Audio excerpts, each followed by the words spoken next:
And we're back again with another 2018 Senate prediction. Um, so this is pretty much an updated one on Saturday, February 17th, 2018. We're going to see how the improved Donald Trump approval ratings and the overall jump for Republicans in the congressional generic ballot polls, and see how that makes an effect on the 2018 Senate elections. So starting off with a number of safe states. Washington, California, Hawaii, these are a number of states that would be safe for the Democrats. As for Maryland, Delaware, New Jersey, you could say that one is pretty safe. I mean, just looking at the map, it would be considered safe. New Jersey, Vermont, Maine, we're going to come back to. Minnesota, that would pretty much be safe for the Democratic Party. Kid Rock said he wasn't going to run in Michigan. I mean, they pretty much don't have any other prominent Republican that would run against Debbie Stabenow other than one, I believe, one conservative who was on Fox News. New Mexico, that would be considered safe. He even survived the 2014 Republican wave. But looking at the map, actually, Virginia, I would consider that one a little bit, yeah, I would consider that one safer than the other states. As for the safe Republican states, sorry for moving the thing. I was about to edit something, but I forgot to. Actually, I decided not to. But for the safe Republican seats, Mississippi, Nebraska, Wyoming, and Utah. After Mitt Romney announced he would run for Utah's Senate race, I could easily see how that one could become a very, very safe red seat. There was a talk about a Democrat, according to opinion polling, beating Senator Orrin Hatch. Now that Mitt Romney's a nominee, we don't need to discuss that anymore. But, yeah. So, let's go over here and make the map go into safe, likely, leaning, and toss-up. So, toss-up states are obviously gray. Safe are the dark red ones, and the safe blue are the dark blue ones.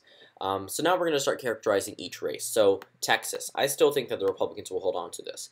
I think with the increased Republicans gaining in polls and Donald Trump's approval rating getting a little bit higher to 42%, I think a state like Texas could get a little bit closer. His approval rating, Donald Trump's approval rating, is very low in Texas right now, but I don't necessarily think they would definitely take it out on Ted Cruz as if they would if Donald Trump's national approval rating was like at 34% as it was before, or 36%, but now it's at 42%. He's gaining a little bit of his base back. As for the special election in Minnesota, I would consider that one pretty much likely Democratic, considering that Tina Smith is the Democratic nominee, presumably. I highly doubt she'll be primaried as the incumbent senator.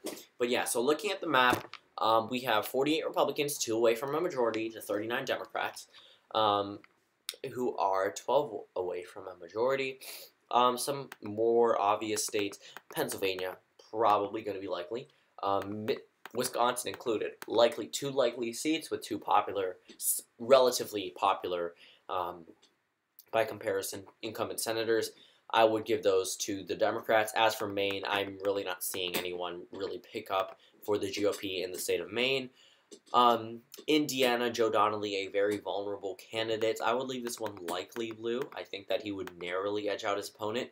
As for West Virginia, another, I think, likely seat. A lot of people have this characterized as toss-up, but I think that'll come down since the GOP really has no prominent front runner as of right now, that Joe Manchin would probably slide past and win in the state of West Virginia. Sherrod Brown in Ohio, I believe that this one could be a pure toss-up, but I think it would be leaning blue as for right now. With a Democratic wave, I think it could lean blue. As for Florida, I think it could be a little bit more of a margin for the Democrats than the state of Ohio, but I'll still leave it as leaning. But Tennessee, this was one of the states that I called for.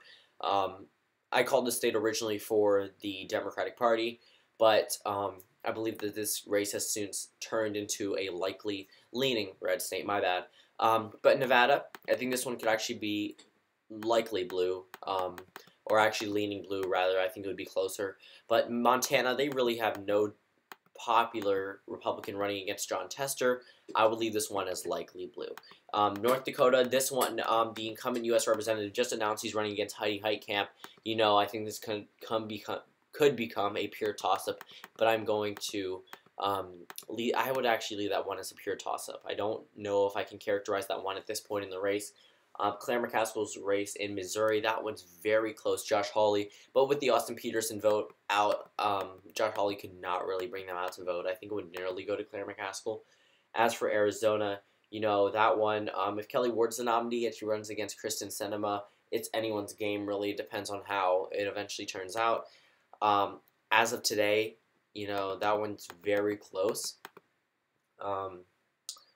As of today, I would leave this one as a pure toss-up as well. So looking at the map, it could go either way. These two states, if I had to call it, I would call it for the Democrats by a narrow margin until the campaigns can finally get off their foot. But yeah, so looking at the map, we have 49 Democrats, 49 Republicans. It comes down to these two states. But yeah, so thank you guys for watching this video, and I'll see you all tomorrow.